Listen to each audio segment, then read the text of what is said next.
أبدا على حبيبك خير الخلق كلهم.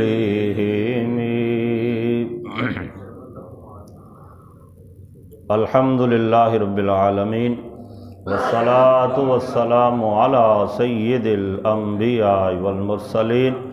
اما بعد فاعوذ باللہ من الشیطان الرجیم. بسم اللہ الرحمن الرحیم.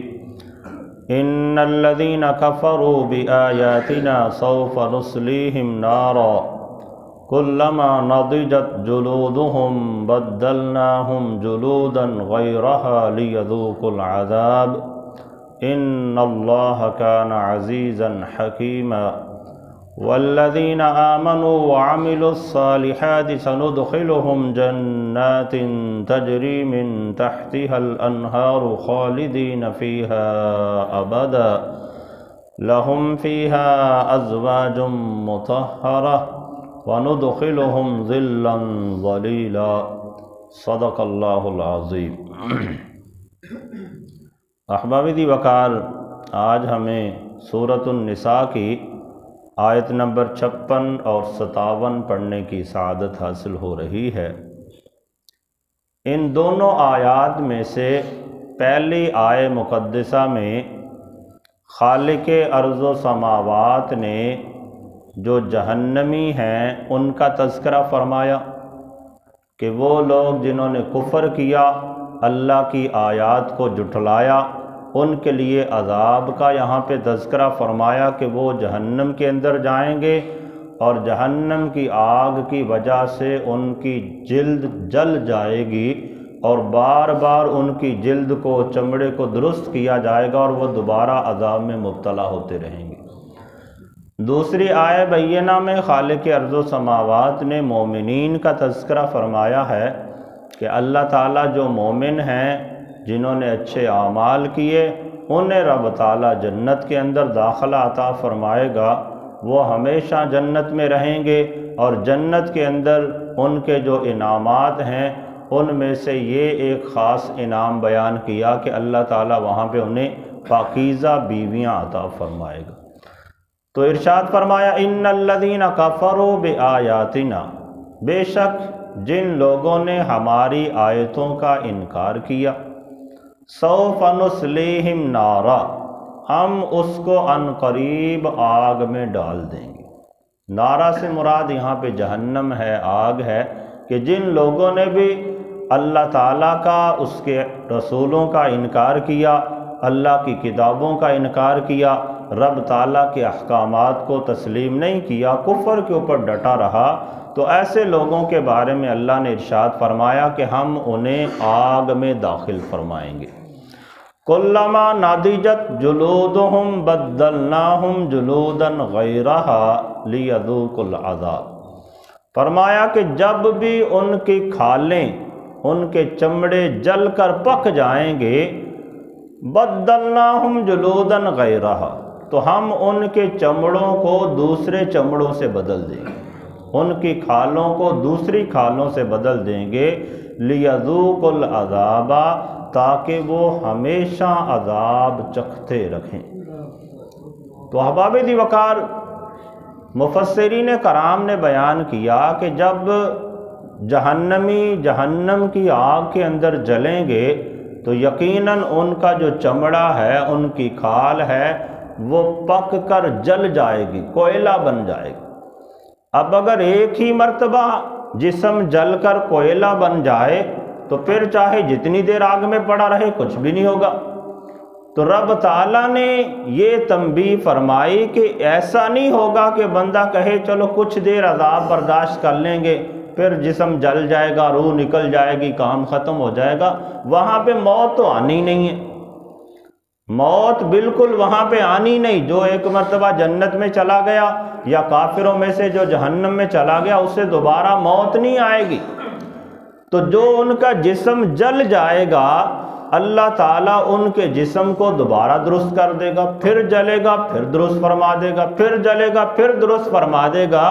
اور یہ کوئی ایک دو بار کی بات نہیں ہے، بلکہ بیان کیا کہ ایک دن میں 70,000 مرتبہ ان کے جسم کی کھال جلے گی اور رب تعالیٰ دوبارہ اسے درست فرمائے گا۔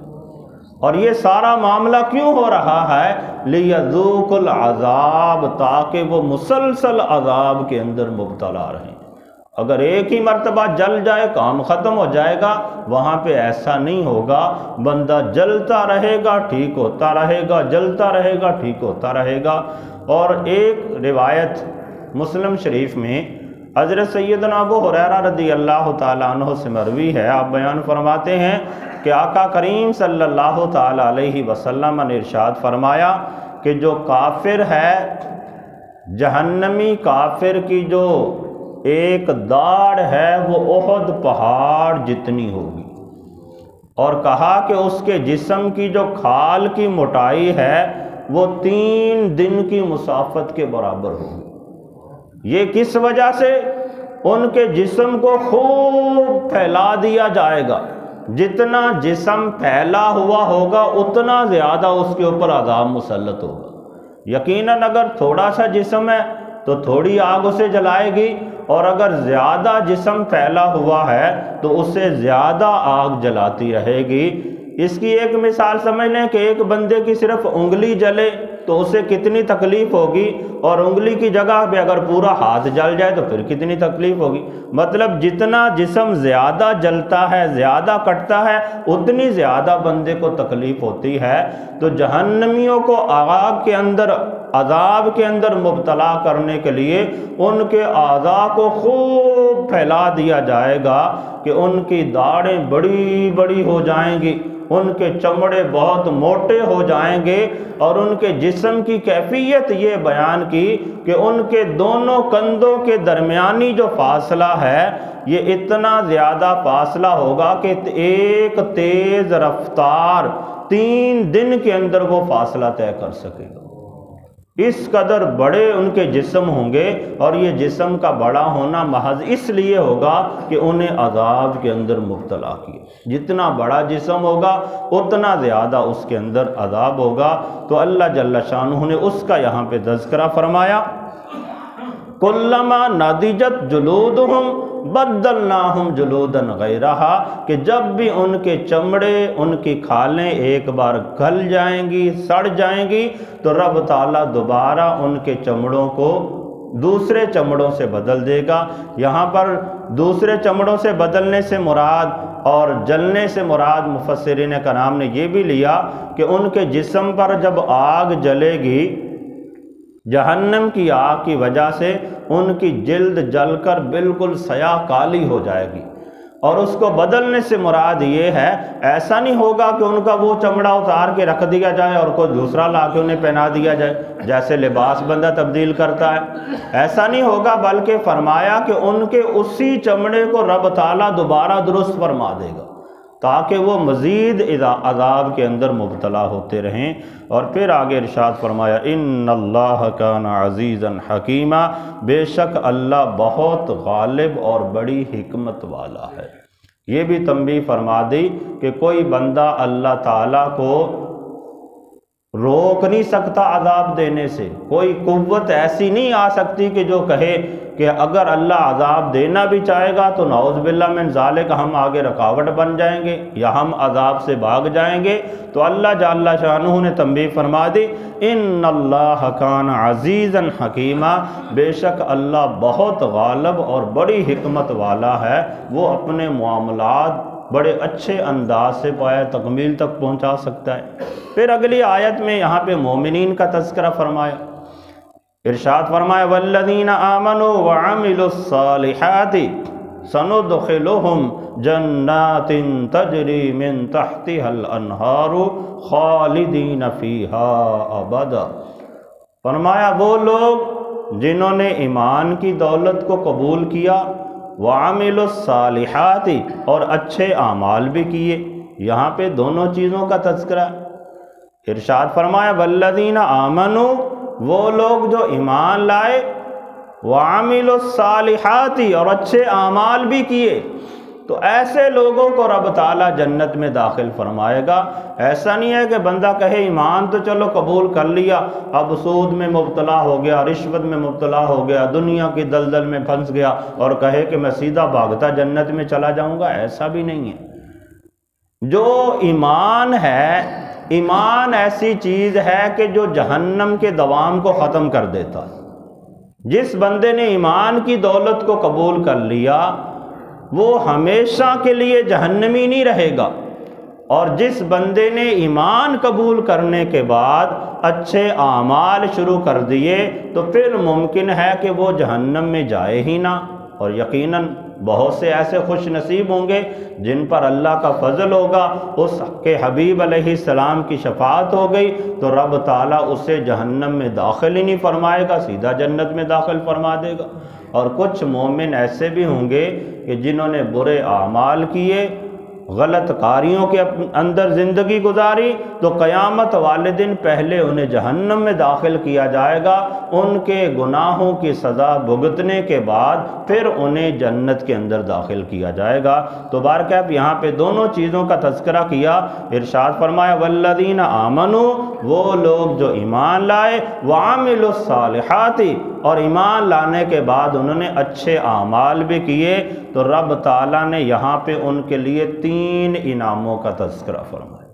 پہلا انعام یہ بیان کیا، سندخلہم جنات تجری من تحتها الانہار خالدین فیہا ابدا، کہ رب تعالیٰ انہیں ان جنتوں کے اندر داخل فرمائے گا جن کے نیچے نہریں بہتی ہیں، نہریں جاری ہیں۔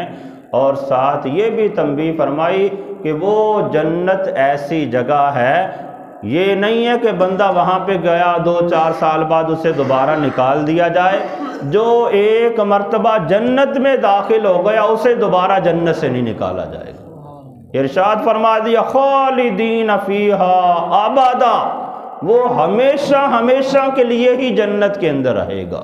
تو جنت ایک ایسا انعام ہے کہ جو ایک مرتبہ بندے کو مل جائے دوبارہ چھنتا نہیں ہے۔ جو بندہ مومن ہے، برے اعمال کیے، خدا نہ خواستہ اللہ نہ کرے اگر وہ جہنم میں چلا بھی گیا تو جہنم اس کے لیے دائمی نہیں ہے، ایک نہ ایک دن وہ ضرور جنت میں جائے گا۔ لیکن جنتیوں میں سے کوئی بھی ایسا نہیں ہے کہ جو ایک مرتبہ جنت میں چلا جائے تو اسے بعد میں نکال دیا جائے۔ جنت میں جو بھی چلا گیا وہ ہمیشہ ہمیشہ کے لیے ہی جنت کے اندر رہے گا۔ تو ایک نام کا یہاں پہ تذکرہ کیا کہ جو بندے ایمان لائے، اچھے اعمال کیے، اللہ انہیں دائمی جنت عطا فرمائے گا۔ اور دوسرے انعام کا تذکرہ کرتے ہوئے ارشاد فرمایا لہم فیہا ازواج مطہرۃ، ان کے لیے جنتوں میں پاکیزہ بیویاں ہیں۔